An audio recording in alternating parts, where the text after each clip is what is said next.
Hello and welcome to another PGG podcast. This is the first one in a while, and I will explain to you what is happening because there are changes, as there was always going to be since what happened recently. But firstly, I will introduce my guest, Henry. Hello. How are you, sir? Pretty good. Pretty good? Whoa, pretty good. Shit, you'll fit in here, dude. That wasn't even deliberate. It happens all the time, don't worry. So things have changed, right? And obviously this is a new podcast, first one in a few weeks, for a few reasons. I do need to explain a lot, right? So bear with me. I'll be talking for a short while now, probably. So what happened with the podcast schedule? Well, I went away for 1 week, and then the editor, Mike Abbott, who usually edits the podcast, he was away for 2 weeks. So that's why there's been no podcast for a few weeks. And I didn't really want to undertake the editing of the podcast myself. So that's why there's been a break. Now, this podcast is just going to be audio only, and it's only going to go out to the PGG patron members. So you're in a fine elite club because only you guys get to listen to this. The other thought for me was whether the podcast now fit in the production schedule, and production is another thing I need to touch on in a short while too. But I just wasn't sure whether the podcasts as they were going with how we were doing them kind of fit anymore, because they were geared around the old team. Now the old team's gone, obviously, and now it's like a refresh for the whole channel. It's a refresh for everything we're doing here is completely different now, and it just feels like a good opportunity to kind of try and refresh the podcast as well, right? So this is why we're doing it just the first week, just see how it goes today, just to explain what's going on with just Henry and I. And you will get a chance to talk in a minute, Henry, I promise. So we're just going to see how it goes and take a more relaxed feel to it and feel our way out, because we need to figure out what kind of content, what kind of podcast, what type of stuff we like to produce. So that's our plan going forward. But I think it's a good plan, right? Yeah, sounds good to me. We need to figure it all out again, essentially, because there's a whole new refresh to the whole thing. Also, the other part of it is that the room that we used to record the podcasts in, we're dropping that room very soon. So we're not going to have access to that room anymore. So we're going to have to film it a little bit differently as well. And it gives us a chance to rethink exactly how it's going to be produced and formatted on screen and all that sort of stuff. So it's not always going to be two people. We've got plans to, Lucy's going to be in hopefully next week, and then hopefully we can keep it kind of more consistent from then on. But everything isn't changed. I have asked on the Discord if any of you guys have any questions about the podcast and about the changes and stuff. I've only had one, I think. Actually, Joni's asked in the past. Who's that? Could you live stream? Yeah, I mean, Joni was asking about a live stream a while ago, so I might as well address that now. He's asking if we can live stream this Friday. This Friday, well, he did ask on October the 8th, but we can't stream short term, but that is the plan. Yeah, absolutely. We do intend to live stream at some point, but going forward, the plan for the short term has been just to get the daily videos up and running. So for those of you who have noticed, we're doing news videos now Monday, Wednesday and Friday, and that's hosted by Henry and I.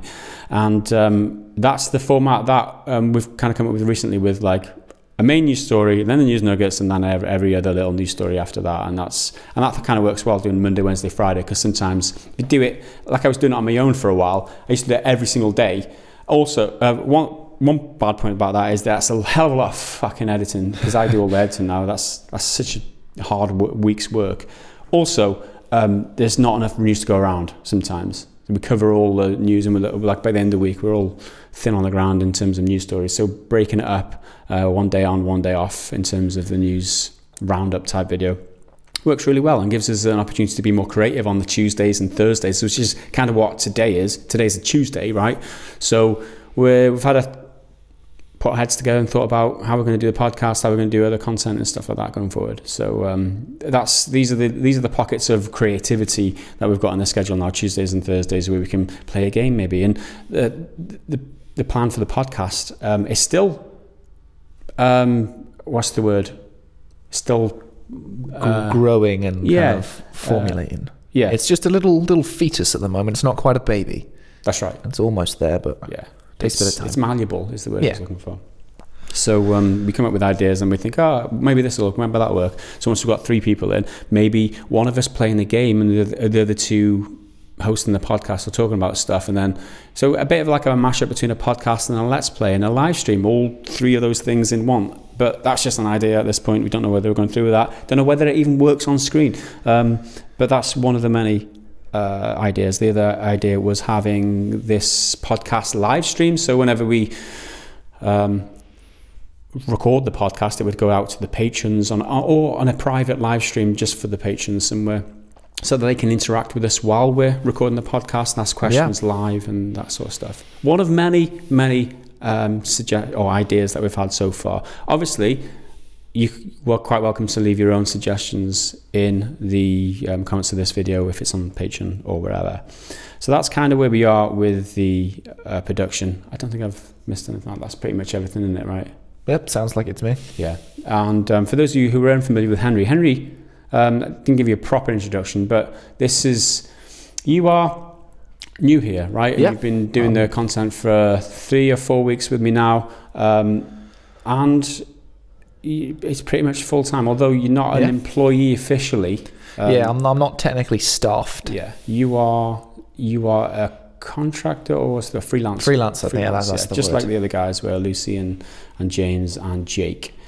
So we're still working on that basis, depending on how things pan out, because things are still fluid at the moment in terms of viewership. We're trying to get everything stabilized, but for the time being, you're helping me out almost full time, right? You used to work somewhere else, but then I worked in the popular shit sandwich chain Subway, which was the ultimate goal of my life. I've always wanted to be a little sandwich maker. Well, it was a uni job, and once I finished uni, that I just stuck with it until I could decide what I wanted to do with my life, which I feel like a lot of graduates feel. A lot of people seem to share that sentiment, because it is a bit of a pickle.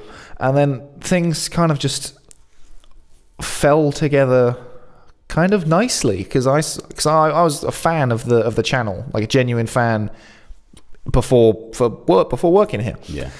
And then I saw, it looks like Gaz is doing a lot of stuff on his own. What's going on? Something happened. Clocked onto the Twitter, and I was like, oh no, it looks like the old team have kind of fractured. And that's the word I used rather than like broken or destroyed. It's fractured, but because things are changing and bits are moving away, and then other things are moving forward. And I literally messaged my girlfriend, being like, oh no, one of my favorite YouTube channels is fractured, don't really know what's going to happen. And she's like, oh no, bummer. She's not a gamer at all. She just doesn't care she about it. She doesn't care. Oh yeah, bummer. Oh, that's what so bad. shame. I feel so bad for you, Henry. Now you'll have to talk to me. And then while I was kind of job hunting, looking for different writing-based things, because I like writing about stuff in general. I'm a big gamer, obviously, and also really like music, movies. So I saw, I think it was on Indeed. Oh, it's a freelance writer and researcher position. I was like, that could be cool. I could do some freelancing stuff. And then the further down the job listing I got, I was just like, hang on.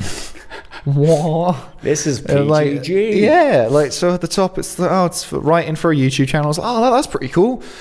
Looking for a gaming enthusiast. I'm like, well, that's me. That's me. But gaming news content. Oh, okay. Like 300,000 subs. Oh, okay, they're a reasonable channel. This sounds familiar. Like them. And then there was some linked content to their existing videos. And I was like, bam, it's them. Now I can't not fucking apply. Then Googled the location as well, and it's just over the border. Yeah, right. It's not too far. I was like, I've got to.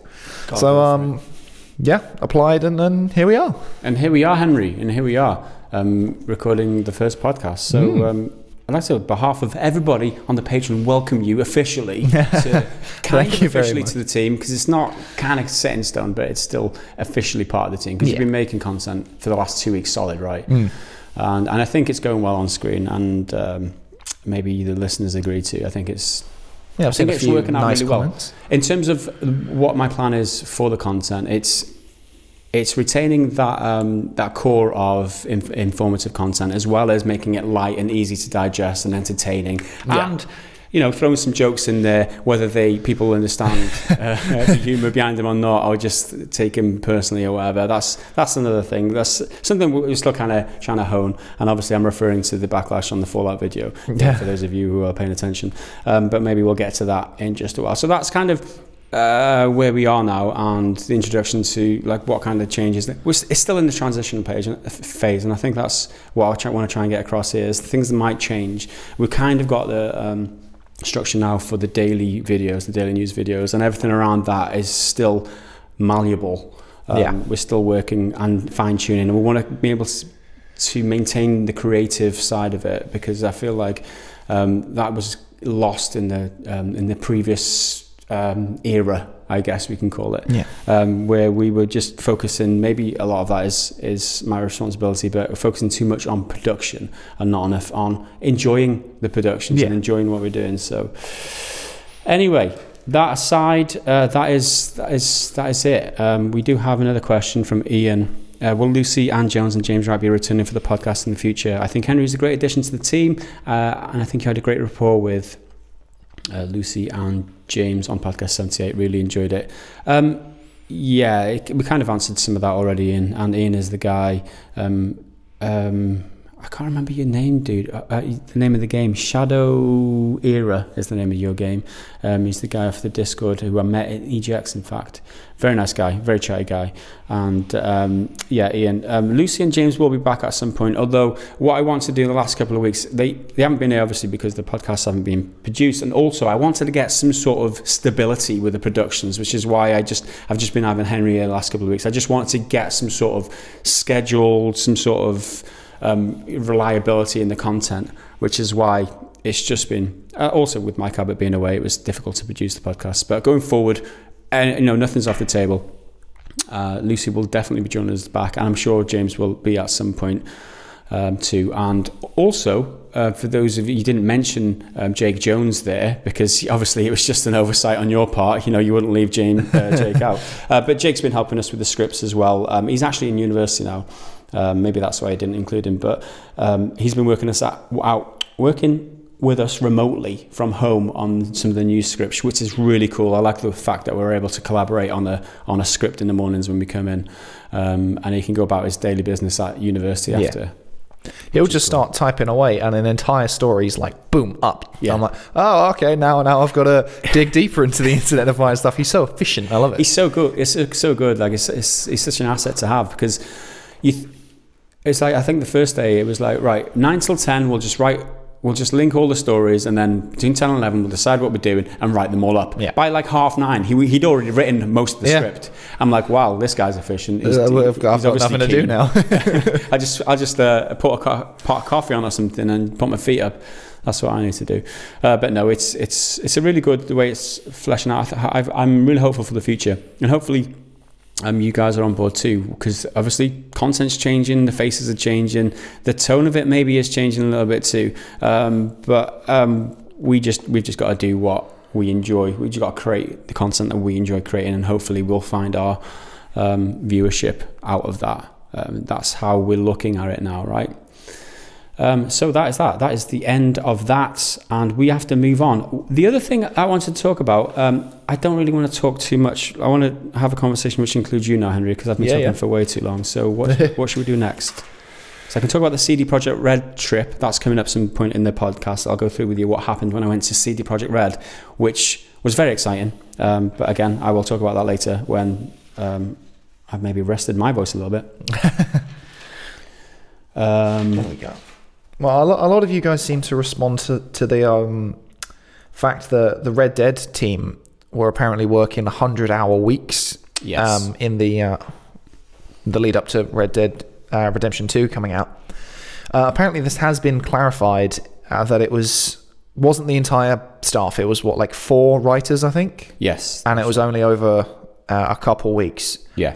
So it's not like for the whole production or whatever, but that's still very intense workload to be dealing with. Yeah. This is the whole topic around the crunching in the industry, which is something that we all agree is not good, and game developers being put under the pressure to have to work over and above what they should work is a big thing with the Telltale. Exactly the same thing that happened recently, where everyone was saying that they were working overtime unpaid as part of the working conditions. It was actually horrible, and I think that it does lend weight to the argument that there should be a union in the industry, games definitely. Industry union. I said it before when I think it was Amy Hennig made a quote that's made a comment saying that they don't need unions, just need people to be a little bit more conscious about the way that they're treating their employees.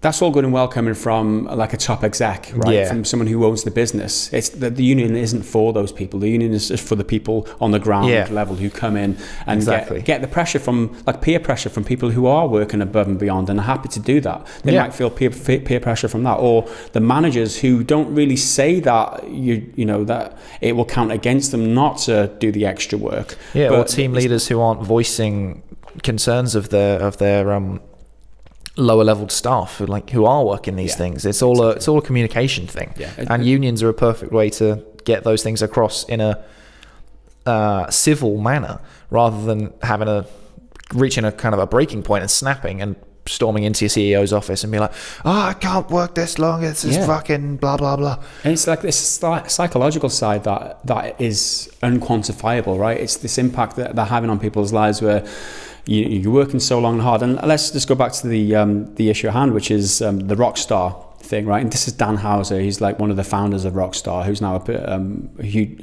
producer and writer on Red Dead Redemption 2. And his quote was that we were working 100-hour weeks in the lead up during this year, and everyone got upset on Twitter about this shouldn't be a standard in the industry. This needs to change. There's a responsibility on the journalists to call this out and say that this isn't right.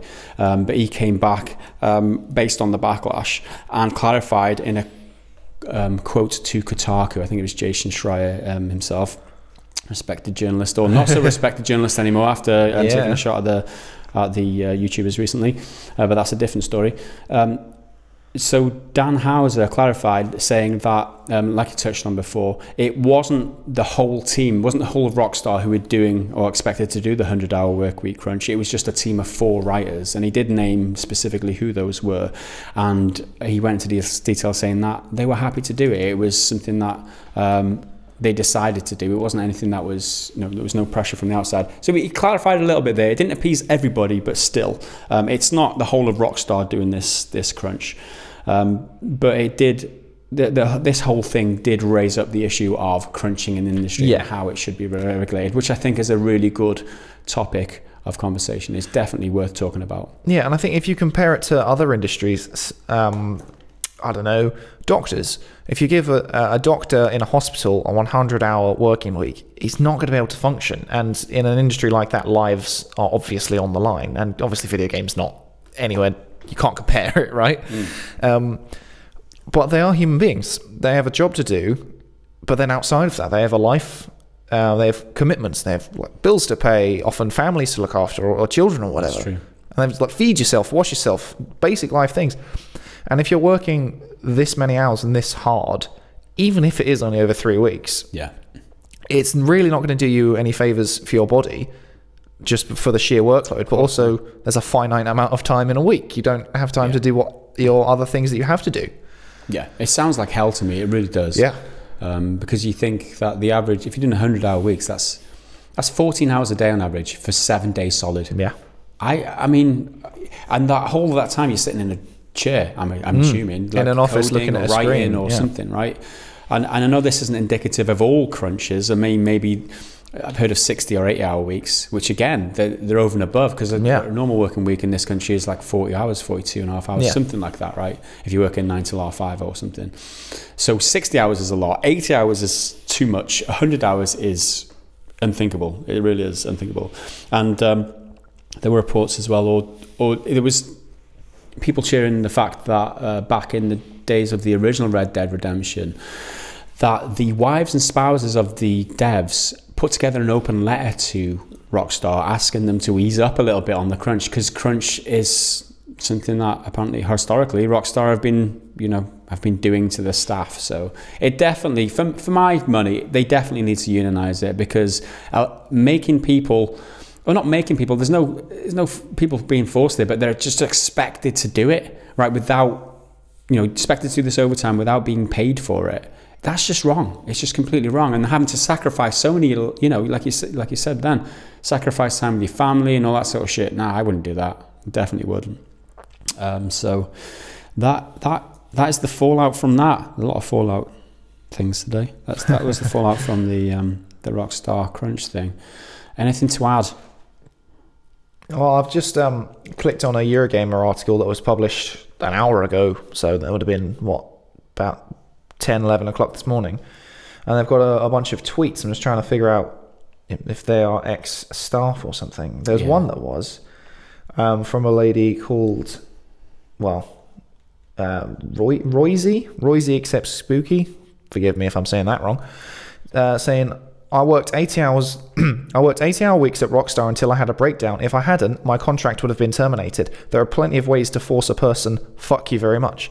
And that's very much pressure from the top, right? If you're contractually obliged to work double the amount of time that you would normally work, and then being forced to and kind of bullied into it, that's really fishy.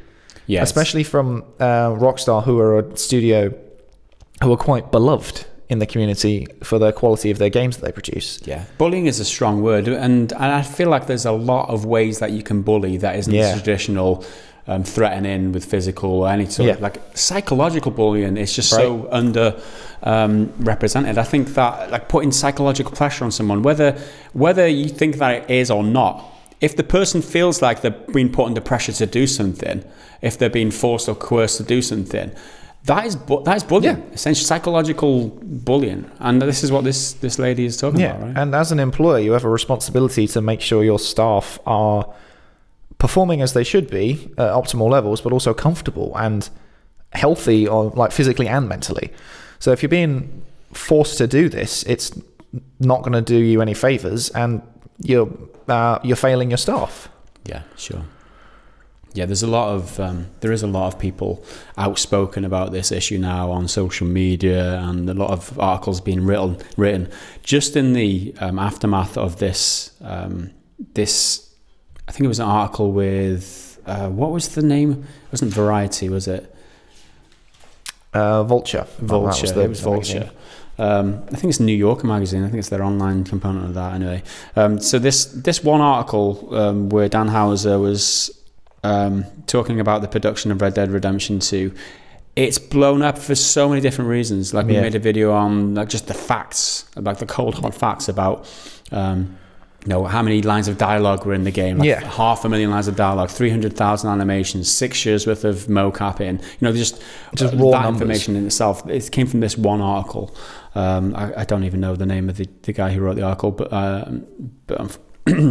forgive me for that. But this is just like one article. Everything else gets blown up, and I think it's great. I think it's great that these type of things can get talked about now, and we can have conversations around it. All right, Dan Houser, this issue of crunch might be very limited to these 4 people, and it might not be the whole team wide with Rockstar. It might not be the whole production team, but it's got people talking. It's got more people who might not have been aware about the issue are aware about it now. And I think hopefully this is one step closer to unionization, where people can stand up for themselves and just strike and say, these working conditions aren't good enough. We're going out of work until you improve our conditions. And that's legal then for them to be able to do that. And that's the difference. And 9 times out of 10, gamers will always want to say, I'd rather wait an extra month or 2 or even a year for the game to come out, and for it to be polished and finished, done properly, but also to make sure that the team are taken care of.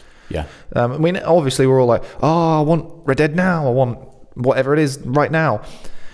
But that's just talk. Like, if Red Dead was delayed a week, although that's possibly a bad example because it comes out in less than 2 weeks. But like, if we got a release date for The Last of Us coming out, it's going to come out in January, and then in November they then said, we're not going to make it, it's going to come out in March.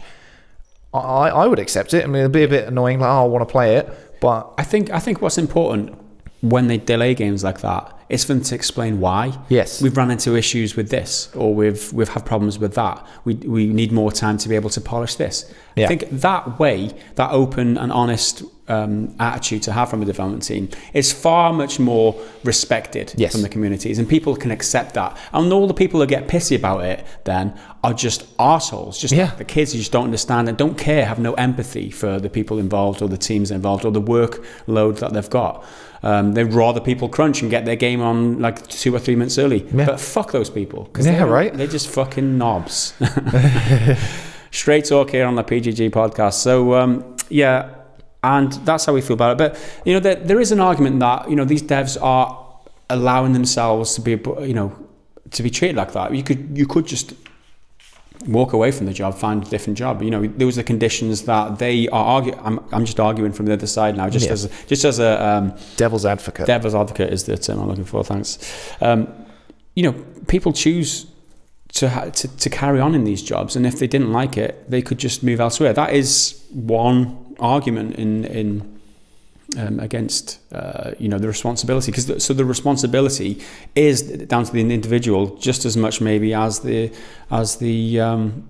developers too. But I don't know, I just thought if you have the power to change things, perhaps you should, but then again, you're going to put yourself in an awkward situation. It's never wise to quit a job without having a backup plan. But ultimately you do always have that option. It's a risk you may have to take if you've been made that uncomfortable. I wouldn't work 100-hour weeks for nobody. No. Nobody. I've got 2 kids at home. I've got my wife at home. I've got responsibilities around the house and everything else.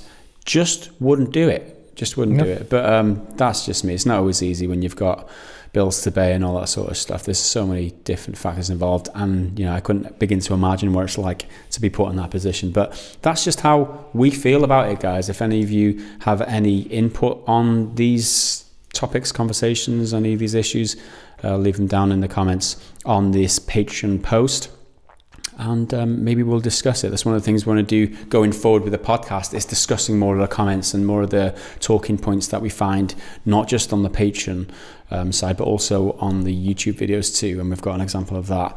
I guess we can do that now. The quality quantity argument. That's right. Excuse me. So this is again on the back of the Red Dead Redemption video. We had a commenter called Anna Boulder. And she commented, "Can we stop fawning over the quantity of dialogue / writing in games and focus on quantity instead?" Did I say that right? Quality instead. I just written it down wrong. Stop fawning over quantity and focus on quality instead. Often more text in a game means more verbal diarrhea to go through, like in Final Fantasy XIV's main quest, for example. Obviously, this is in response to Red Dead Redemption 2. Video the other day where we mentioned that there are 500,000 lines of dialogue in the game. The script for the main story is 2,000 pages long, and that's just the main story. It's mental. And some of the non-playable characters have up to 80 pages of dialogue, which, as Henry acutely pointed out there, is mental. Absolutely mental. So quantity over the quality. I totally agree with Anna here. Agree with the premise at the very least. Sometimes there is a case in a game where there's just too much dialogue. Do you agree? Yeah, sometimes, because sometimes you just want to sit and have your own thoughts about something. That's kind of better in RPGs when you are that character. You're represented through them. In other games, when you're playing a more constructed character by the game, a specific character in that world, a named person, you're meant to align with what they think. So if they're talking loads about whatever's going on, I think it can take away some of the player's agency, if that makes sense. No, that does make sense completely. Because, you know, if it's one thing offering up all the information for something and telling you how something went down, but it's another thing doing what, like, maybe Obsidian do, is giving you 2 sides of a story and making you decide yourself. Rather than telling you the whole story, they offer you up both sides, and that's like where we play into, like, how good Obsidian do like these moral dilemmas in games. Yeah, right. Such like they're doing Pillars and things like Fallout Vegas and stuff like that, which is Obsidian, of course, bought by Microsoft recently. Yeah. So that's an interesting one, right? How that's going to pan out for them. A lot of people positive and a lot of people negative about that. Yeah, a lot of hate for the PlayStation fans, apparently. A lot of guys being like, oh, well, the only people annoyed about this are PlayStation fans, but I disagree. I mean, I think I have a natural resentment, I guess, for big corporations. I don't like that. Yeah. I'm not even a big indie game player. There's something about big corporations. I don't know. They're making decisions based on what's going to make the most money for the investors. And I think that they're a bit too. They can be. It's not always. They can be a bit detached from the ground level stuff and what fans really want and what the teams, the actual people putting in the work and turning the gears, what they really want. Yeah, it's more like an industrial. They see like an industry, right? Where they're just like the workers are just the cogs in the machine that produce the output, the content, in order for them to sell and make money out, make a profit out of, and it's like this industrialization of the industry. That's a bad turn of phrase, but you know what I'm getting at. It's commercialization, making everything about the money, and that's where like these big companies go wrong, really, because they're sitting in these meeting rooms thinking, how do we make more money? And they're not thinking, how do we make our employees' lives better? How do we make better output? How do we create art? As art is a big one. So I just had a quick Google here about the 2,000 pages on a script. It's not like a rule or anything, but it's generally thought that a page of a script is about a minute, because there's the spoken bits and then stage directions and all that sort of stuff. So 2,000 pages, if we equate that to 2,000 minutes, that's about 33.3 hours. Right. So that would be 30 hours of just dialogue and character interaction. That's outside of everything else. And we've been given 60 hour game. Ballpark playtime. So if half of that is talking, that's a lot. That is a lot. But you're only talking about the main quest. Exactly. You're not talking about the side quests, right? 2,000 pages for the main quest. That's 30 hours for the main quest. And the rest is probably side content or like the actual doing missions. Now, my question is whether the 60 hours includes the side quests, or it's just the main core story. That's another question to be answered for another day. But it's going to be interesting. Absolutely. That's for sure. It's definitely one of the bigger Western RPGs that I can think of. It's not even an RPG as such, it's like an action adventure game, but it's a bigger one of the bigger open world games. Assassin's Creed Odyssey, I don't know how long that one is, but that apparently is a really big game. That was meant to be, I think, 40 to 60, so that's still a big one. Yeah, it's a huge game. But usually outside of JRPGs, you don't see. I mean, The Witcher is one example of where you're getting a huge bang for your buck, if that is a consideration for you, in terms of gameplay, the amount of hours that you can get out of an open world action. Especially with that, when there's all the different branching narratives, so you go back and do, 50 hours worth of content several times because there's different versions of it. Yeah, sure. I can't even remember what my Witcher ending was, to be honest. Well, having never gotten to the end, I couldn't contribute to that. Because he's a filthy casual little scrub. Well, I don't know. I've got my reasons. I'm not going to go to them now. So in terms of too much dialogue, yes, I agree with Anna Balder here on this point. Definitely. There can be too much dialogue, too much story. And some of the examples that I can think of the top of my head.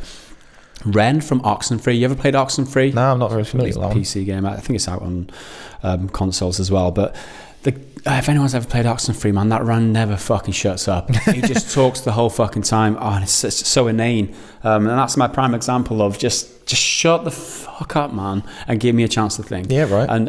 And I find myself skipping a lot of dialogue sometimes too, and it was one of the reasons why I dropped off of Persona 5. I got to about 20 hours in on Persona 5. I was enjoying the gameplay, but there was just too much dialogue, right? And it's like teen drama type dialogue too, where it's like teens having problems with, all right, some of the topics that it touches on are quite dark, and they're like serious topics, right? But the in-between and the light bits, I just didn't connect with that. And I just found myself skipping through. And I thought, why am I wasting my time on this game if I'm just not enjoying and not connecting with it? That's just a personal thing. I'm not saying the game is bad. It's got its audience, obviously, and a lot of people will like that. But for me, personally, and the same with Ren and Oxenfree as well, people will like that. A lot of people like that. For me, it's too much. Maybe just scale it back a bit. Yeah. However, saying all that, this is a Rockstar game, right?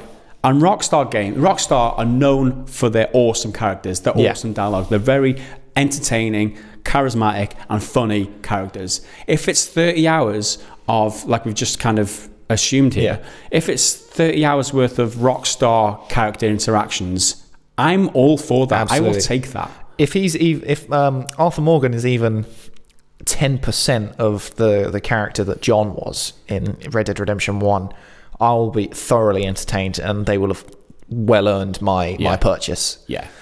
John Marston, he's like the reluctant type of hero sometimes. Like everyone attributes to Geralt from The Witcher. Yeah. But John Marston did it first, right? I mean, I don't know if he was the actual original first one to do it, but it's that oh right, yeah, what do you need? All right, I'm going to do that. It's that kind of reluctancy to. It's like you go into a town, you're like, okay, you're the person I need to talk to. Can you help me with this? I'm like, oh yeah, sure, I can help you. If you go to the other side of the fucking map and do something over there, I'm like, oh, okay, fine, I'll go do that. You come back, it's like, oh, but now I need your help to do this thing over there. Like, oh, okay, great.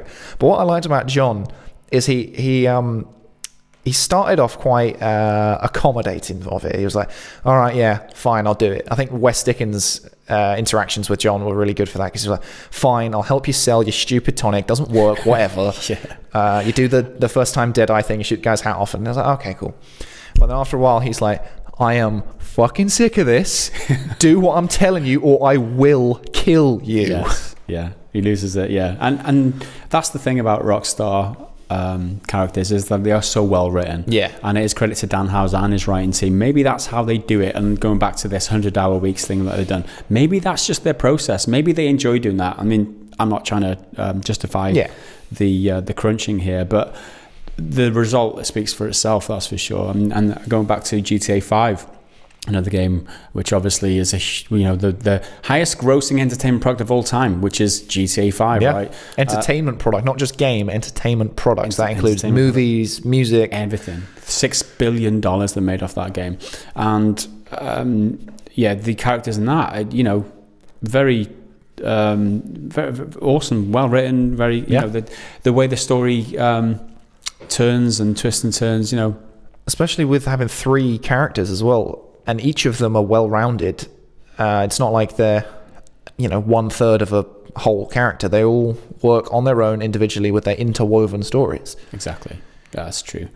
So let's just that's our thoughts anyway on the amount of dialogue, I guess, in the game, which Anna was touching on. So I think we'll be all right with Red Dead Redemption 2 because of the sheer amount, just because Rockstar are awesome. Yeah, we've got faith in Rockstar. Yeah, they've got history, right? They've got history. Now, whether we agree with their working practices in the office or not, but that is our thoughts. Let us obviously know your thoughts down in the comments. What we're going to do now is we're going to have a quick break. Well, it's going to be quick for you because we're going to be right back.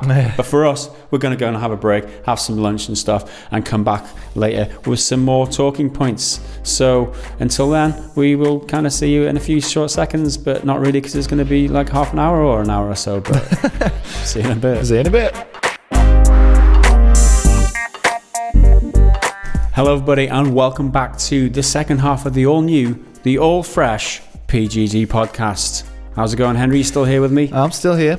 It's been just seconds for you, but it's been a couple of hours for us. Lifetime for us. It's literally 2 hours, I think it was.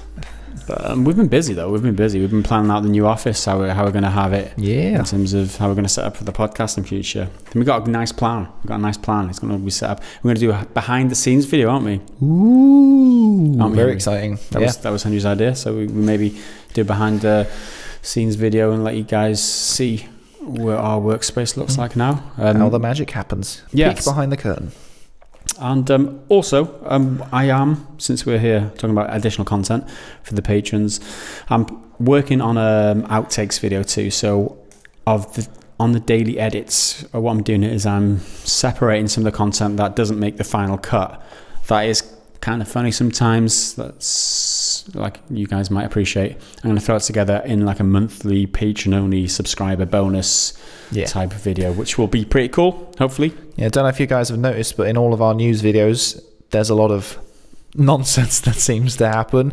Trust me, there's a lot more than what you guys get to see on the videos. You won't believe it until you see it, because the editor. It's like 40 minutes of recording down to a 15-minute video. That's true. No word of a lie. There's like 25 minutes on the cutting room floor, every single one. Yeah, right. Okay, so we'll go back to a Discord question here. And Tons has asked what your feelings about the current crunch discussions, which is exactly what we covered in the first half of the podcast. So we've already covered that. But I thought I'd just give Tons a shout out for asking the question. Thanks, dude. Next up, Wildlad, with the remaster of Command & Conquer series on the way, which game are you most looking forward to? Did you play the Command & Conquer originals? Very long time ago, before I was a big gamer of any sort. I think one of my brothers had one on PC. It ran like crap. It wasn't a gaming PC or even close. It was just like a household desktop one. And I thought it was really cool. I'm not like super into strategy games, but when I play them, I do really enjoy them. I just don't really play a lot of them. Like a lot of people really didn't like it, but I loved playing Halo Wars on the 360. I just had loads of fun. I'd often just drop the difficulty right down, build loads of one unit, like fill up my unit count with just infantry, and watch them just rip through the map.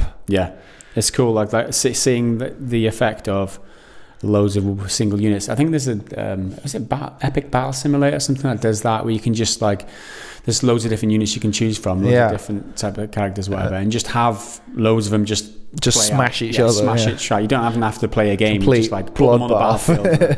That whole game's dedicated to causing destruction like that. As far as I'm concerned, Command & Conquer, I don't remember a lot of the original. I think Red Alert was the one I played, and I think I might have hired that from the Choices video game rental shop. It was like a bit like Blockbuster, but they let you rent games and stuff. You probably haven't heard of it because you're such a young whippersnapper. Choices. I think I hired that out and played it a bit. I don't have a lot of memories of the original Command & Conquer. So unfortunately, I'm not the right person to ask. But from what I gather, they're very much among the grandparents of strategy games. Oh, for sure. Like Command & Conquer and the Total War and all that. Yeah, I think one of the first ones I ever played in that vein was Dune, the original Dune. That was on the Mega Drive. And if you've seen the film Dune, it's Kurt Russell. I think Sting's in it. That classic, man. And we are talking 20 odd years ago now. I think it was the Mega Drive. It was my mate who had it, right? I remember playing it for the first time, thinking this game is awesome, because you had these like harvesters, and you'd send them out, and they'd like destroy the fog of war, and they'd get like the spice, and they'd come back to your base, and then you'd use that spice to build new stuff and like power your advancements and stuff. I really loved that. I think that was the very first strategy game I played. Fair enough. Which was cool. Thinking about it now, it's definitely not Kurt Russell. I can picture the guy in my head, and it's not even him. I can't remember what his name is though. I can't help you out with that because I don't think I've seen the film. But I remember the big like sandworm things. Yeah. Big sandworms. It reminds me of the film Tremors. You ever seen the film Tremors? Man, that was classic. Sandworms make me think of Beetlejuice. Yeah, Beetlejuice was a classic. That's a great movie. I love that movie. Classic film, man. Anyway, on a tangent there. Next, we want to talk about you a little bit, Henry. Yeah, to get more acquainted with you, because some of you guys may or may not know a lot about Henry at the moment, but you're not actually from Wales, right? No, you're not actually a Welshman. You're a stinking Englishman, isn't that right? Stinking Englishman, right here. I'm English. He owned up to it. I am from I'm from a town in a place called Essex. Essex? unfortunate that Towie, The Only Way is Essex, the horrendous reality show on ITV, that's bastardized everything that was once nice about the place. If you don't mind me saying, you sound way too posh to be from Essex. Dude, that is not an Essex accent, right? My accent is all over the place. Sometimes I've been accused of being American, Australian. I've been accused of being a Cockney. I think that just comes with being on the internet. True. The people are not understanding things. We're Scottish, we're Irish, according to a lot of people. Yeah, right. That was like Devon, right? Right. Right. Yeah, right. Yeah, so Essex is, for those of you who don't know, it's the south of England, so I've got what you'd call a southern accent, I guess. But my accent changes a lot because I went to uni in Chester, which is it's in the north, but it's not like, say, Yorkshire or something. It's close to Liverpool, and it's the posh north. It's what Chester is. The Chester is the posh Cheshire's north. a nice bit of... You swapped one posh place from... I certainly wouldn't call Essex posh. All right, Essex is posh, but you come from a posh place in Essex, obviously. The poshest part you can get, obviously, because of your accent. And then you switch that. Even the south is posh compared to the north, man. The whole of the south is posh compared to the north. And then you swap the posh south for the poshest part of the north, which is Chester. Yep. And that's where you live now, right? The Real Housewives of Cheshire. That's what my girlfriend likes to refer to herself as now. She said, so when I started sharing the videos on my Facebook feed, she was like, "Oh, can I put like Real Housewives of Cheshire? Can I retire now?" I was like, "No, you got to wait until I get like a big video." I was like, "Wait till I get 100,000 views or something." Then that CDPR one comes out, and it's currently at like 500,000. Over 500,000 views. So she was just like, "Boom, retire now, innit?" Yeah, right. Real Housewives of Cheshire. So yeah, I was at uni in Chester, so my accent gets a bit weird because of that. So sometimes I'll say like last instead of last. And I have to kind of smack myself in the head. So I was there a couple of years ago now. When did I start? Must have been September 2014. Then I graduated November 17. Because for some reason, Chester's graduation pattern is really weird. Most unis graduate in the summer, pretty much straight after exams are done and all that. Chester, you do all your exams in summer, then you've got the whole summer break, and then you officially graduate. You already know whether you've passed or not by the time results come out, but then you officially don't graduate until November or late October. Like they do the ceremony then. Yeah, with the gown and the square cap, which definitely didn't hit me in the face when I did the picture to throw it up. You know, they totally nailed me. It was horrible. Actually, I'm not even sure it was my one. I think it was one of the other guys I was with. His nailed me. Yeah. So yeah, did English language at Chester, not English literature, not a big reader at all. Everyone's like, "Oh, you did English, you must really like reading." No, really. It's just not for me. Big movie nerd though, big movie nerd. Yeah. I really like pretty much everything Christopher Nolan's done. And I think most people do because he's a genius. And that's kind of reinforced my love of Batman because his Dark Knight trilogy is incredible.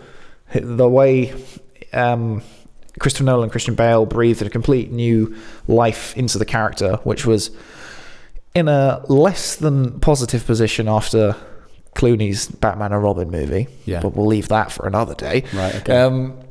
So yeah, I love that movie, and some of you may have noticed that I have a Batman tattoo on my arm. I might show it off to you properly at some point. You've had a few comments video about that one, right? Yeah. It's like, what the hell is that? What the fuck is that? Is that a proper tattoo? Can you wash that one off? There's got some nice comments that you get from the internet.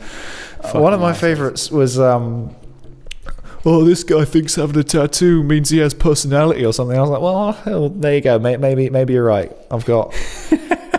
And obviously you think that insulting a random stranger on the internet about his tattoo means you've got a personality. Exactly. Like, what are you going to do? You're going to go home and tell your mum, like, "Oh, you never guess what I said today." You never guess who I took the piss out today? Some random stranger who made a YouTube video. Yeah, right. Yes, I'm so empowered. I'm so cool. Freedom of speech, yeah, man. Yeah. So I've got I think in total I've got 4 tattoos. They're all in the same place.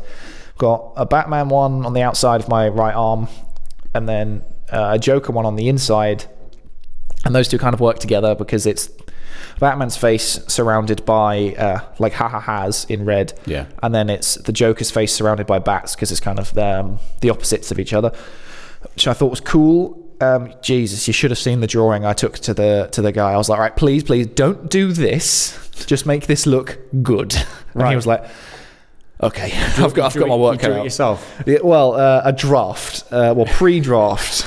The concept. This is what I don't want on my tattoo. Yeah. Is that what you said? If you do this, I'm gonna hurt you.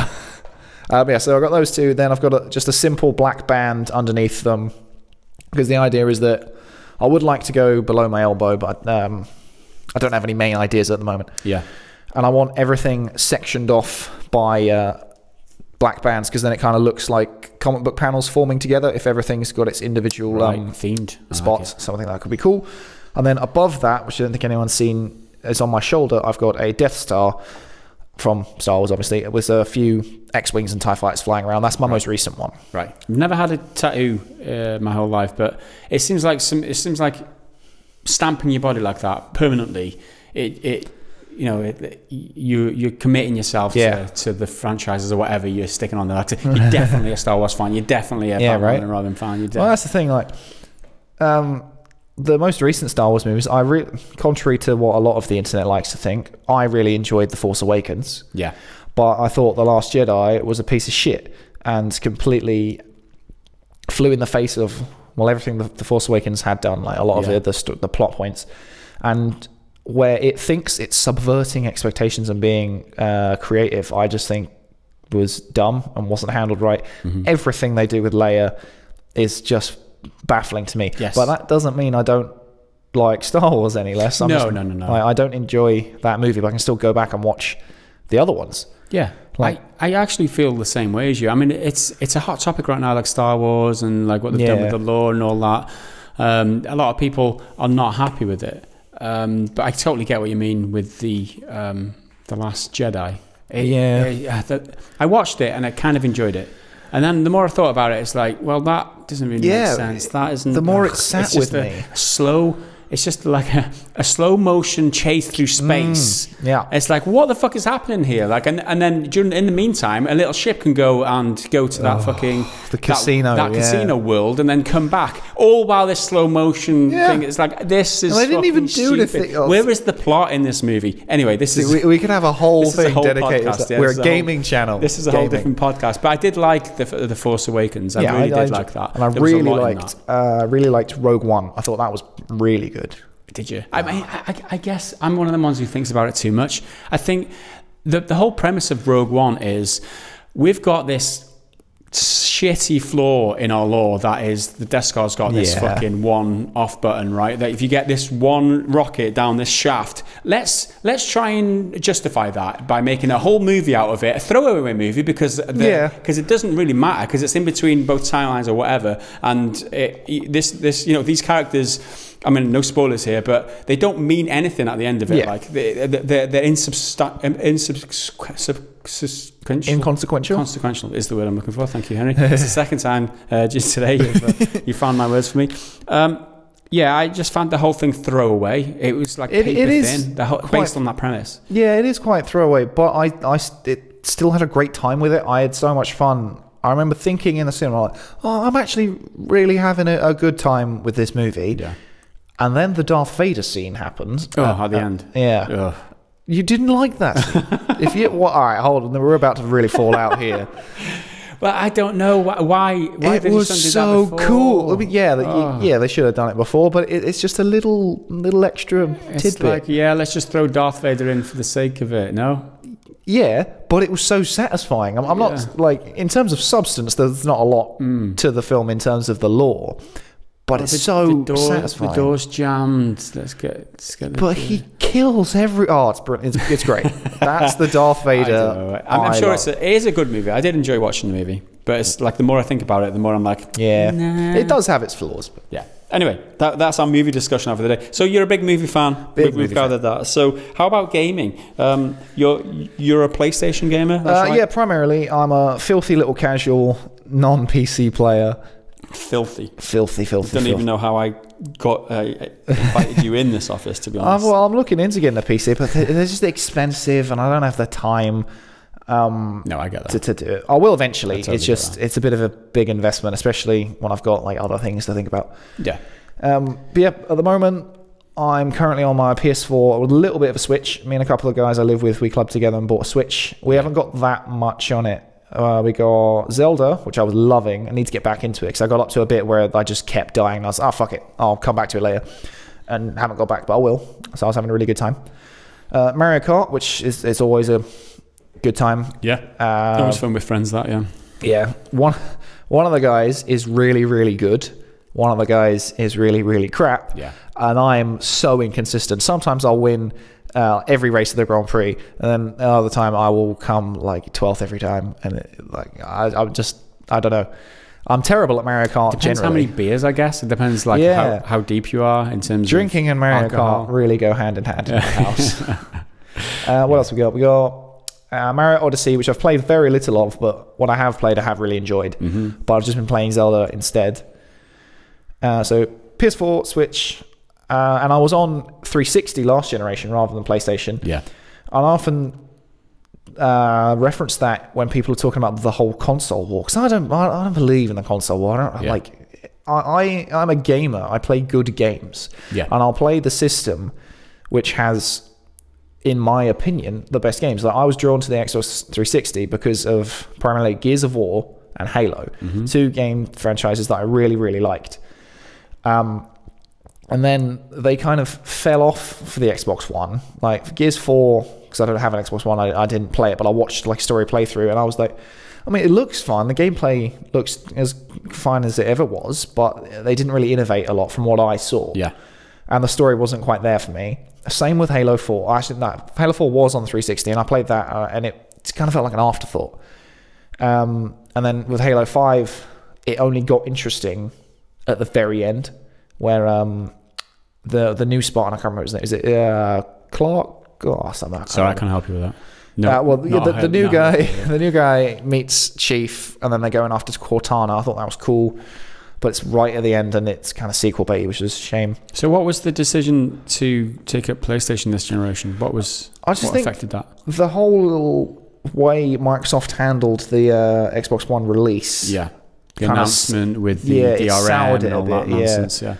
But then with PlayStation, they had a bunch of exclusives that I was interested in that hadn't even come out yet, like Horizon. Yeah. Because I didn't get it at launch. I think I waited a year or two. I waited a little bit. And it was games like Batman Arkham Knight that I really started to consider. I was like, okay, but yeah, it's time to upgrade. So big Arkham fan. Played Asylum, City, Origins, and then obviously Knight, which does have its flaws, but it was a game I really wanted. And then I was like, okay, well now I'll get other things I've had my eye on that haven't been able to play. So like Metal Gear Solid 5, which I loved. Mm-hmm. Again, it has its problems. And then more recently, we've had excellent titles like God of War. Yes. Which was incredible. Spider-Man, which was pretty good. Oh, fine. There you go. Pretty good again. And then now we've got Death Stranding coming up next year or the year after. Another couple were The Last of Us and the Uncharted Collection 1, 2, and 3. Yes. Because that was always, those two franchises were always games that I came back to, like, I wish I could play those, but I can't because I've got 360. And then when I got my PS4, I was like, right, now's the time. Getting it. Fucking love Last of Us. Yes. It's totally incredible. agree. It's one of my favorite games of all time. That one. It's one of those where I am willing to say that it is perfect for what it is, like what it's trying to be and what it is to me, and from what I get out of it. It's exactly the way it should be. Yes. And you can argue tighter gunplay and everything, but for what it is, I'm like, nah.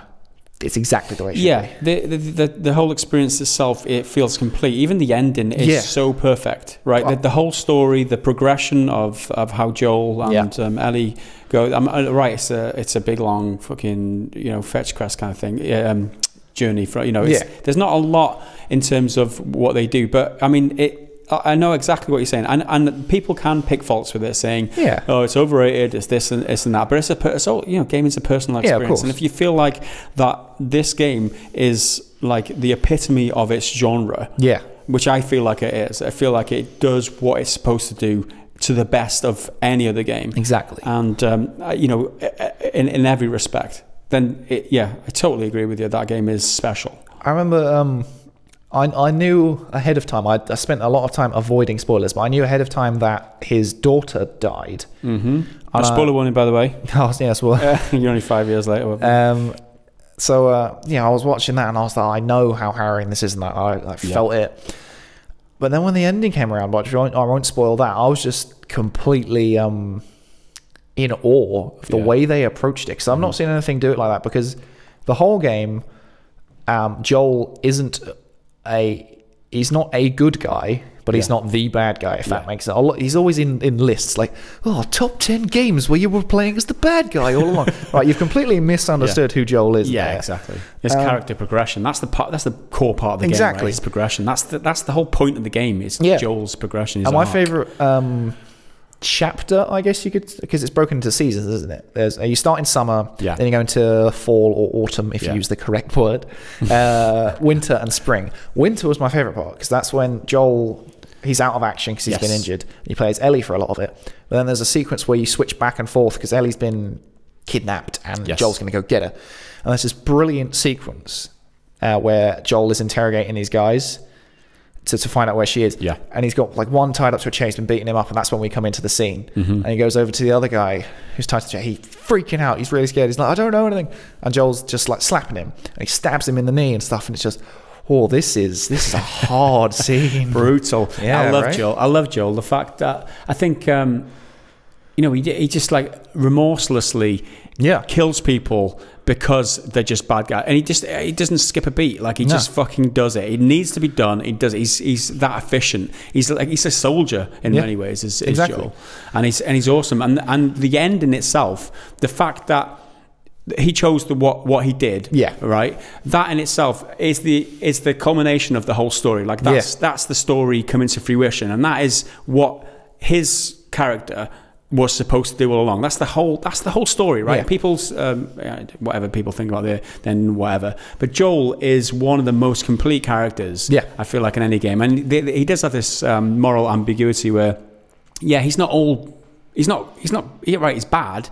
And he's good as well. He's not all good. He's not all good bad. But he's like, he does bad things for good reasons and good things for bad reasons. Yes, and I love those characters, and it's part of the reason why Game of Thrones is so awesome, right? There's no protagonist. Every single character in the show is good and bad in many ways, and that's what makes a good character. And seeing the rationale for doing these bad things and understanding why they're doing these bad things is what makes a good antagonists or whatever. And I feel like there's games like that spring to mind, the games like Mass Effect and Mass Effect Andromeda. I don't know if you played that, right? But the bad guys are just like generic bad guys. They're doing bad things for no reason. And I feel like if you're having a bad guy or any character in a game, they have to have the good points and bad points and rationale behind what they're doing, because real people aren't perfect.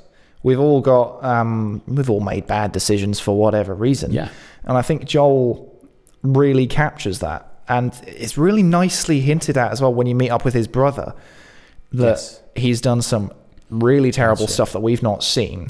But Joel, he knows it's bad, but he's affirmed in what he's done. He's confident that he has done what was necessary. And obviously you can argue that. But then you're like, whoa, you've gone too far. You're meant to keep your humanity in this apocalypse, blah, blah, blah. The themes that shows like The Walking Dead try to touch on, but just don't do it anywhere near as well as The Last of Us. Because the relationship between Joel and Ellie is similar to that of Rick and Carl, but so much more compelling, because Rick and Carl, I don't know, Carl's annoying as shit anyway. And It's fun. And then this is one of the games that we are anticipating a sequel to very soon, in the same vein as Red Dead Redemption. Whereas it's one of my favorite games of all time, with one of the strongest characters, strongest protagonists in the game. Yep. One of the best stories, most realized worlds, and it is getting a sequel very soon too. However, Ellie's like the main feature in this one. I mean, I'm not sure exactly how I feel about that. Not because I don't like playing as a female and all these. It's not that. It's not that, right? It's the fact that Joel isn't. Not confirmed whether we're playing as Joel yet, and part of me is very upset about that, because Joel is one of my, if not the favorite protagonist. I think it'd be interesting because there's a load of theories saying, "Oh, Joel's dead," and some of them, okay, fair enough. You've got some evidence; it's not completely out of thin air, but I don't believe it, and I don't want it to be not true. Dead. There was that picture that was of him playing the guitar. And there was a wolf, and there was it's just a bit of artwork, right? A concept art, whatever. Well, I think with Ellie, they can tell something a bit different.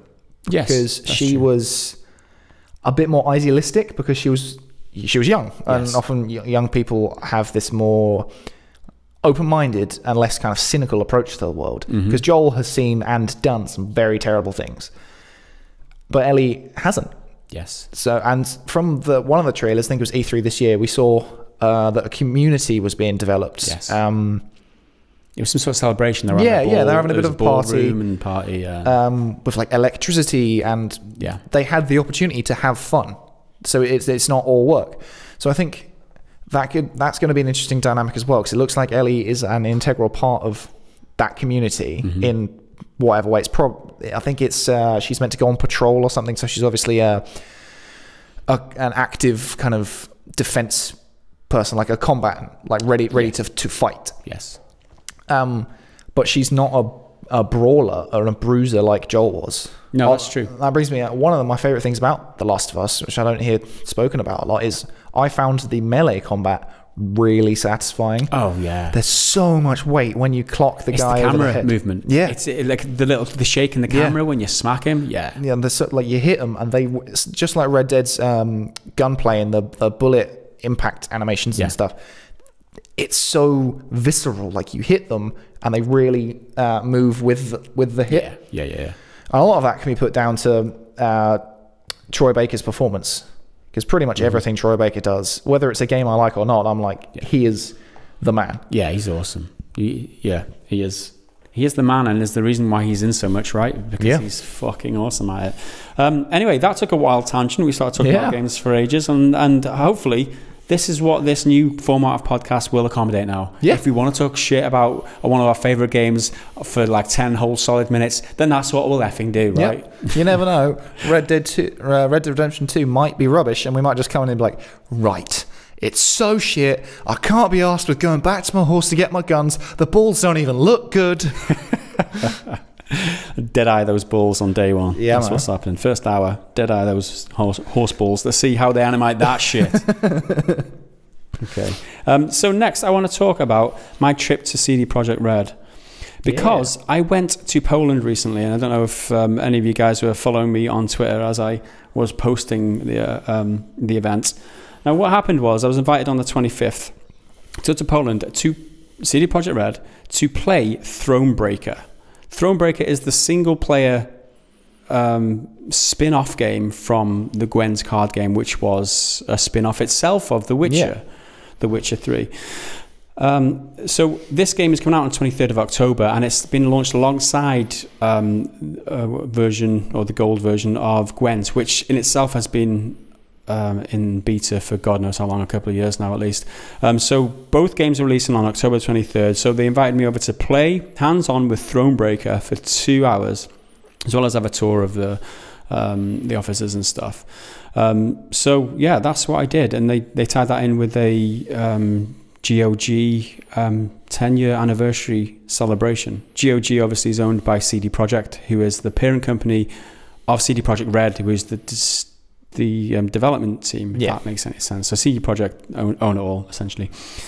So it was weird because CD Projekt Red, who are the development team, and GOG, or Good Old Games, they're in the same building, they're on separate floors, right? GOG are in the basement, essentially, although it's like ground floor, it's not the basement. But it's completely separate businesses, they're separate entities, so they've got different employees, but they don't work for the same company. Yeah. But they've both got the same parent company, which is a bit of a weird dynamic. Because we were invited to the party in the evening, and party was being put on by GOG. However, we were being shown around all day by CD Projekt Red, the PR team. So it was interesting listening to the two teams talk to each other and saying, "Oh, thanks for putting this party on," like they were part of a different team. You know, it was a weird. Well, I imagine like if you're in a massive company like that and you go out for like a Christmas party, you're going to be around people who you've never met before, never even seen, but you're in the same company, in the same building. Yeah. The CD Projekt Red, or CD Projekt, employ 650 people in that building in Warsaw, right? There's 800 employees throughout the whole world. They've got different different places where they've got smaller teams, obviously, but this one building that they inhabit, 650 people there, and they were going through the history of it and how it grew out of just one little office in that building. It's grown into like they've got 2 whole floors now. And because isn't part of their story is that they were just a couple of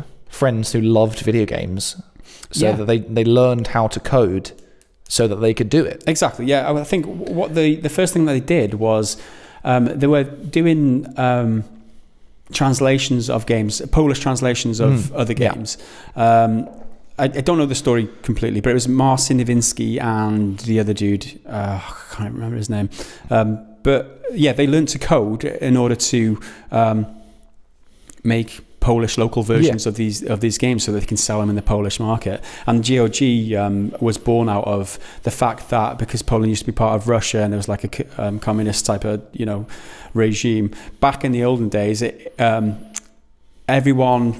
was something to do with digital rights and stuff, where because GOG is now digital rights free, it's all like there's no DRM or anything on it. And the reason for that is they found out that they figured that everyone's so used to stealing stuff anyway in Poland that if they're going to pay for it, they're going to pay for it no matter what. DRM isn't going to stop them. If they're going to steal it, they're going to steal it no matter what. DRM isn't going to stop them. So they might as well release a version of the game that's clean of DRM, that isn't going to affect your performance like a lot of DRM do, like Denuvo or whatever. So that's where their like pro-consumer stance comes from, because they figured they might as well leave it out, because if people are going to rob it, they're going to rob it anyway, because that's just how it was back in the day, apparently. But yeah, out of the early days when they were just doing like localized versions of games, they learned to code, made The Witcher, and then there's a long story history which I won't go into now. But the experience itself was like fantastic, from staying in a hotel. It was funny actually, because we were told to meet. I didn't know much about what was happening, right? Or like how we were getting to the offices, whatever. We got this hotel room, stay there and meet down in the lobby at like 9 a.m. or something. And I was stood there in my PGG t-shirt as I am, and there's like loads of other people kind of milling around, and I'm like, are these guys going to CD Projekt? I didn't know whether I was getting picked up by a taxi or a coach or whatever. And some guy walks up to me, some Italian dude, and goes, oh yeah, what's your videos on YouTube? And I'm like, oh right, cool. Like who are you? I am a YouTuber. And it's like, oh wow, it turns out this guy, right, he's got 100,000 subscribers on YouTube. He's a YouTuber himself, and he's the fan of the channel.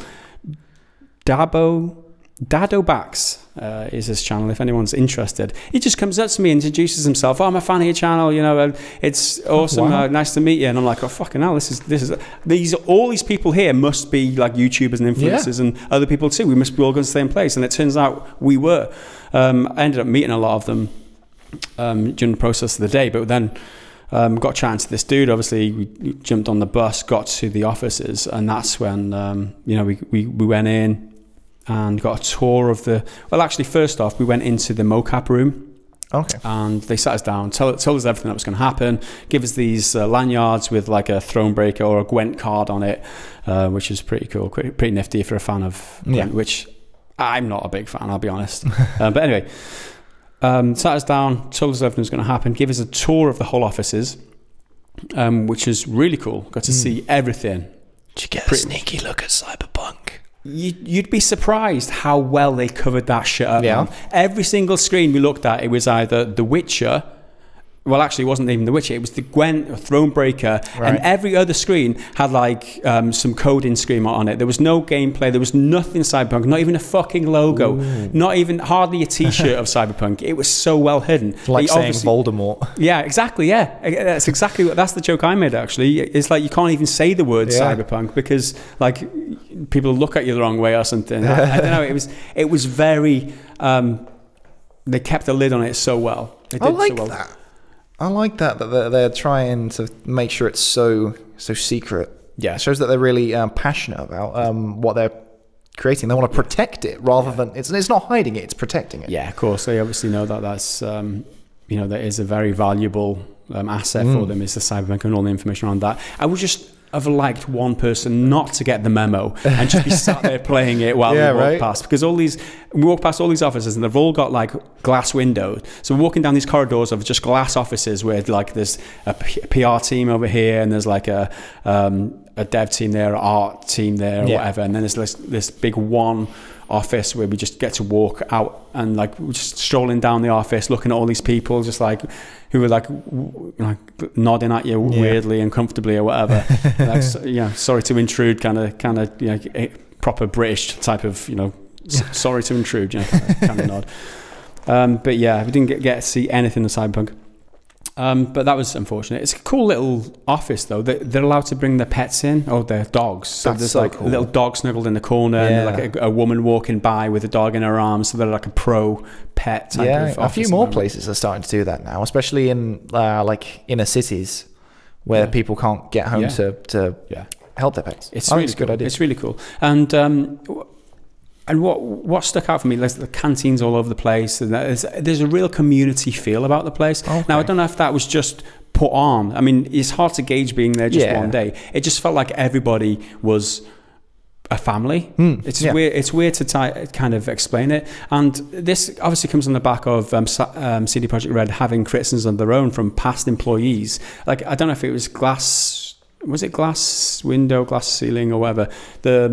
The employer review site where old ex-employees would go in there and telling their scare stories about how bad experiences they've had with like having to crunch and bad working conditions and this and that. I didn't see any of that, and I don't know whether that's something that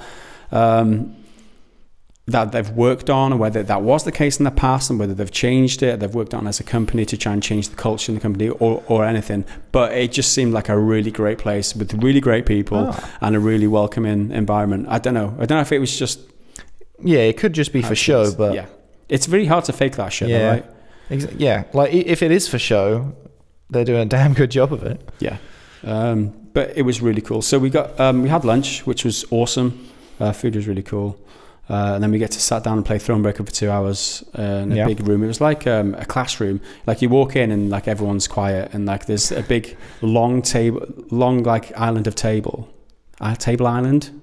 Is that the right? Yeah, that's correct. Well, let's go with it. Yeah, go with it. A table island in the middle of the room with laptops back to back and like a pair of headphones to the side, so they call out your number and you go and sit at the correct designated laptop so you can play on. So it's like an exam or something. You sat there, but that's also that they know which device that you're recording gameplay footage from, so that when they ship the footage back to you, you're getting the correct gameplay footage anyway. So we played for a couple of hours. I won't go into my impressions on the game. Maybe that's for another time. The game itself is coming out in a couple of weeks. We could actually play it. We've got access to it now, but we could play that. And then after we finished, and what else have I got to say? I've made some notes here. Let me just take a look. After we were in the canteen, ready to leave, and there's one dude there, right? I thought looked familiar, and I was like, that guy looks like Connor off Detroit Become Human. Yeah, that's cool. He looks well like him. And there was a couple of people like he kind of had an entourage, but he didn't. He had one lady with him who turned out to be his wife, and then there's this other person who was like a streamer, a really popular streamer by the name of I don't even remember her name now. And she was hanging around as if she knew him. Yeah. And I was like, yeah, I just didn't think anything of it. And then this one guy walks up to him and says, you're Bryan off Detroit Become Human. It turns out that guy was Bryan Dechart off Detroit Become Human. And I was like, holy shit, that's my favorite game all year. He's pretty much my favorite character in this game all year. I have to take this opportunity, go up and speak to him. So I introduced myself. Yeah, I'm from this shitty gaming channel on YouTube. Can I get a selfie, this and that? Got chatting to him. Turns out he's a grade A, 100% class bloke, right? Yeah. He's absolutely charming, right? And 100% nice guy. And I was like, it's a shame I didn't know you were coming. We could set up some sort of interview or something. I was like, I'll do the interview. I was like, what? Yeah, I don't want to put you under pressure. He was like, no, I'll do an interview. When we get back to the hotel in a couple of hours, I'll come before we go out to the party. I was like, yeah, sound. He said, yeah, just send me some questions over on an email, and then we'll meet up in the lobby or something. I was like, fair dues, man, fair dues. This guy was fucking so cool. I sent him the questions, and then we ended up arranging to come into my it was my hotel room that we did the interview, and that was the video that we saw on that I posted just after my trip to, just after I got back. I think it was like the week later, a few days after that.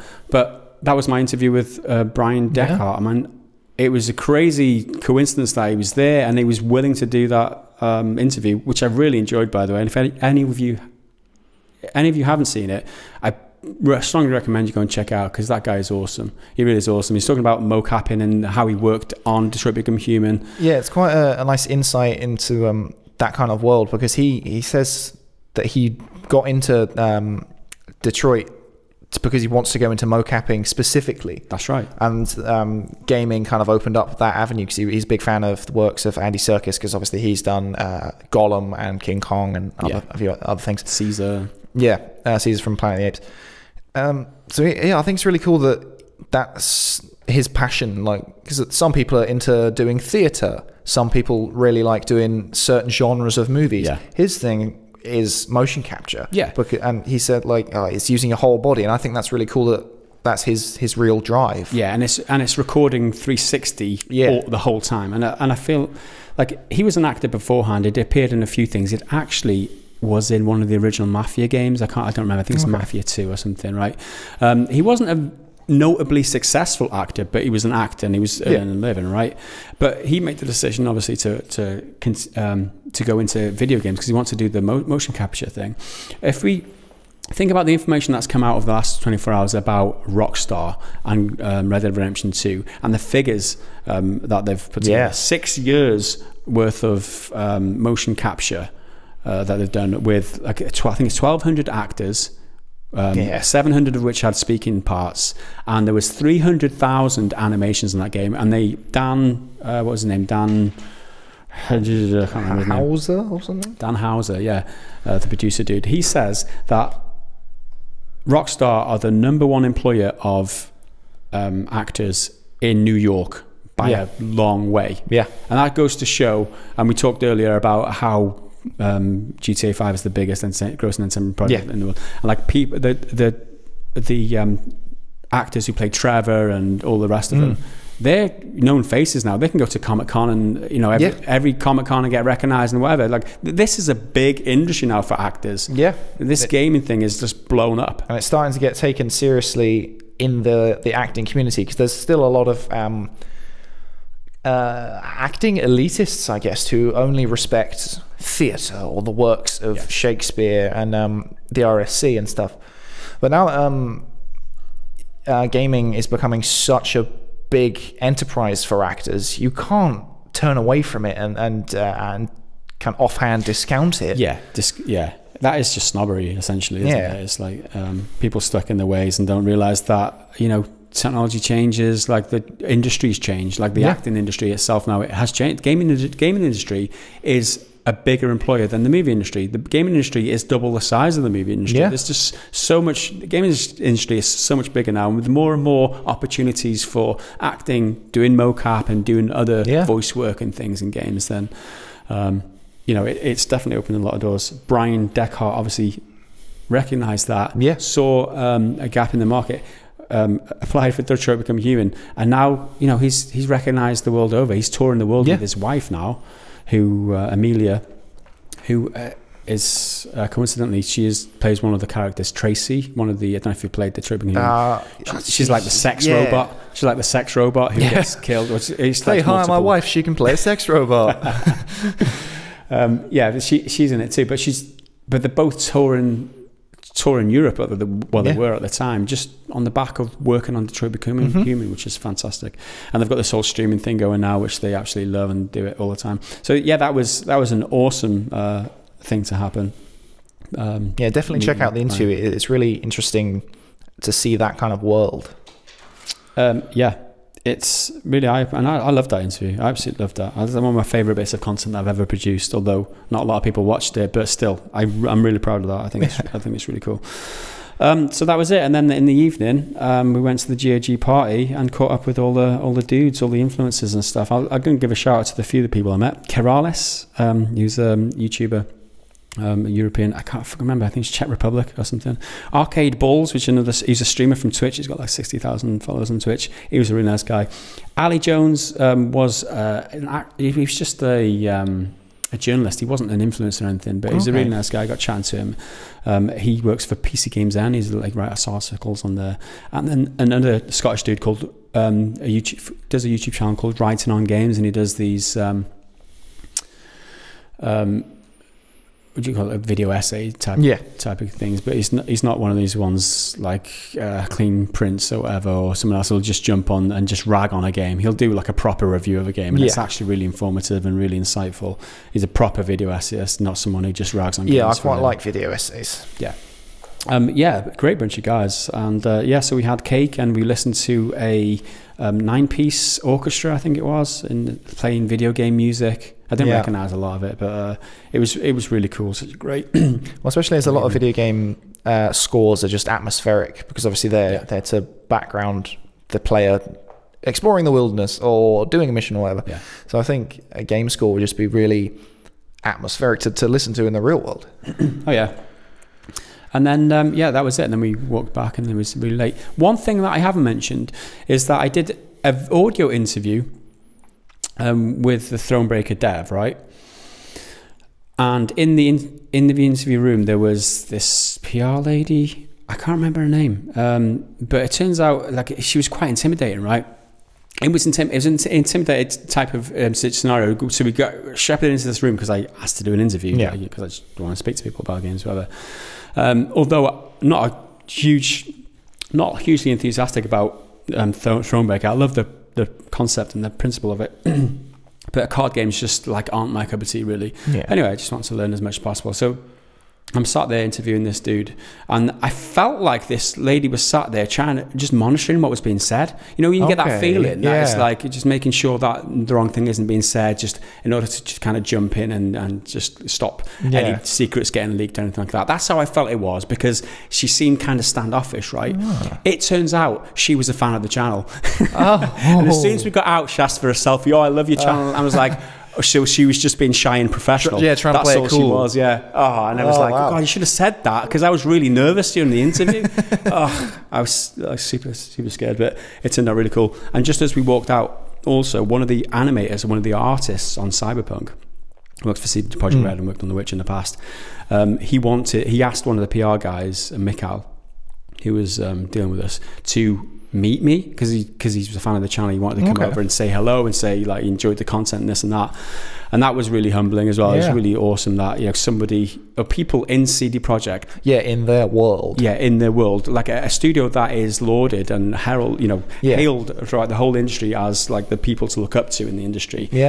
Some of those employees watch our content and really like it, really dig it. That's so cool. And it turns out he's an artist who worked on one of the jackets on the CD Projekt and the Cyberpunk trailer. So the PR guy Mikhail pointed out exactly which. I'll have to find it somewhere and post it on Twitter or something like that. I don't know, but there's this one like sword or one little emblem or something on the back of one of the jackets in the Cyberpunk trailer that was worked on by the fan of PGG, which is really cool. That's a really nice nugget of information there. So the whole experience itself was super awesome. Yeah, man, just ace. I'm so jealous. I was just it was just one of them things where you get the email through. Do you want to come to CD Projekt Red? There's just no way in the world I could have said no to it. Yeah. It's just one of the things that you just have to do. Yeah. How do I say yes without being like, oh my God, yes, please do it now. Oh my God. Like, without gushing. Yeah. Just an awesome experience. And, you learn a lot about how the industry works. And even in the evening where everyone's having drinks and I'm stood there sober drinking water because, I'm a chump and I don't have fun. Talking to the guy from GOG and like picking his brain a little bit, asking questions. I even met this guy who worked for Bossa Studios or something. The guys who did what's the Surgeon Simulator? That's it. Oh yeah. And he's one of the main devs for that, and he got drunk very quickly, and he was spilling some secrets. I'm not going to go into detail here, obviously. It'd be very unprofessional of me. Although I'm technically a journalist, I can say what the fuck I want through the presses and that. But no, it was really weird. It was really fun getting to know these industry people on like a personal level, and seeing them get drunk and spill beans. It was really fun. So that was my trip to CD Projekt Red, and hopefully, when they decide Cyberpunk's ready to test, or ready to play, or ready to get early hands-on review, they don't forget my email address. Yeah, I said that to the PR dude numerous times. Like, my email address now. What game's coming up. Wink, wink, nudge, nudge. But we'll see. We'll see what happens. Yeah. Hopefully, I can get some insider info on Cyberpunk when it gets released. So that was cool, and that came on the back of the trip to EGX, which I haven't really talked about yet. And maybe we can talk about in another podcast because. This is running on a bit now, and I've talked for so much. I'm not used to this. A long time. So there you go, guys. I'm guessing we haven't really talked a lot about Fallout 4. Do you want to talk about Fallout 4? Yeah, go on. We can have a chat about Fallout 4. The main thing we wanted to talk about was we had a bit of a fallout, right? Yeah, we had a bit of a fallout. It wasn't just the Reddit that fell out with Fallout. It was like our commenters fell out with us a little bit. So, a bit of backstory to this. We did the video on the Brotherhood of Steel law being apparently changed or retconned. Yeah. And a lot of people thought we were taking the piss out of them, right? Yeah, kind of mocking the community. Yeah. When we're not mocking you for having an opinion. The whole kind of crux of it is that getting so riled up about something that fundamentally is a small note. Yes. Which hasn't been fully explained yet. It could not necessarily be a retcon. They could be developing the law and changing it. So we're not trying to mock anyone. Adding a separate branch. Yeah, I think it was the intro. I think I had so much fun writing. I read Reddit, right, and I just cringe at a lot of the people. People getting upset, and so I thought it would be funny to take the piss out of some of the comments on Reddit, and that's maybe we did it in the wrong tone, and I totally hold my hands up to if people got upset about the way we handle it, maybe it wasn't completely the right way to do it, because we are a community focused channel, right, and I don't know, it wouldn't be right for us to take the piss out of the community just for not liking something, or just for, that's not what we intended to do at all, right? All we were doing was mocking a little bit of the angry people on the internet. Yeah. Now, for whatever reason they're getting angry, I think people take themselves a little bit too seriously. Yeah, we're not mocking your argument, we're mocking the extent to which there is this uproar. Yeah, and I think a lot of that got lost in the video. A lot of people were reacting to us and commenting as if we were mocking them for the retcon. The retcon itself, I disagree with. You shouldn't do that. There's probably no reason to do a retcon. You just write in a new create something new. Or we actually said that in the video as well. Where, so this is we feel a backlash when we get loads of thousands of dislikes on the video. Although the likes are still on average the same as any other video, the dislikes come out of nowhere, and people dislike the tone that we took. And I think if you felt like we were attacking you or attacking anybody for sticking up for the law, we apologize. That was not our intention in any way. We were just taking the piss out of people who take themselves too seriously. That was it.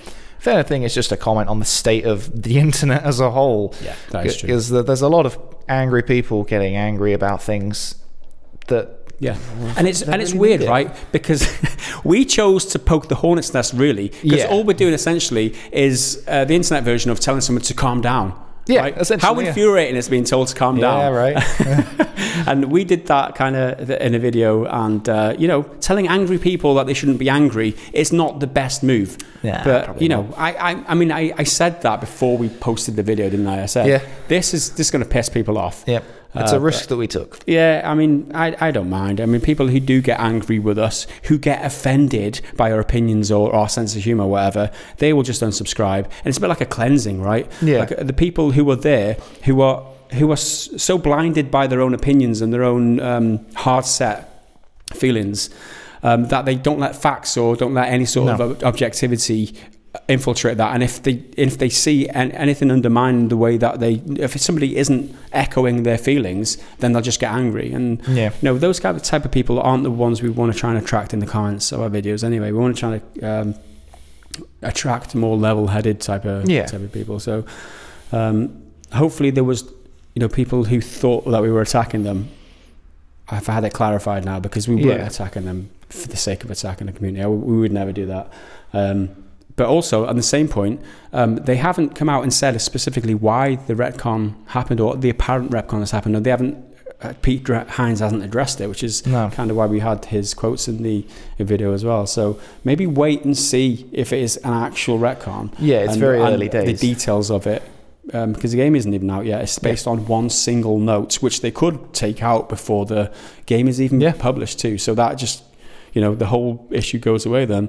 So if you're going to get upset by something on the internet, get some facts, okay? Get some solid facts before getting upset. Yeah. That would be my advice, rather than jumping to conclusions, getting upset about it, and then doing it that way. I don't know, that's just how I feel, and hopefully that clarifies the situation for the people who felt like we were picking on them, because we weren't supposed to be picking on you. We were just taking the mick out of people's anger. Yeah.